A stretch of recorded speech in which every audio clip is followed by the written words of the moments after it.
বন্ধুরা আলোচনা করব ইনজাংশন বা নিষেধাজ্ঞা নিয়ে।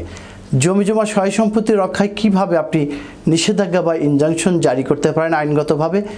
কেউ যদি আপনার স্থাবর বা অস্থাবর জমিজমা সহায় সম্পত্তি অন্যায়ভাবে দখল করতে চাইলে কিংবা বেদখল হওয়ার আশঙ্কা সৃষ্টি হলে কিংবা আপনার দখলকৃত জায়গাকে অন্যত্র বিক্রির চেষ্টা করলে কিংবা শরিকানা সম্পত্তি ভাগবাটোয়ার বাদেই কেউ যদি বিক্রির অপচেষ্টা করে, তাহলে আপনি কিন্তু এই সকল কাজ বন্ধে রীতিরকম আদালতে গিয়ে ওই সম্পত্তির উপর নিষেধাজ্ঞা জারি করতে পারেন। নিষেধাজ্ঞা প্রাপ্তির পর কেউ যদি নিষেধাজ্ঞা ভঙ্গ করে, তাহলে আপনি তাদের বিরুদ্ধেও আইনগতভাবে ব্যবস্থা গ্রহণ করতে পারবেন।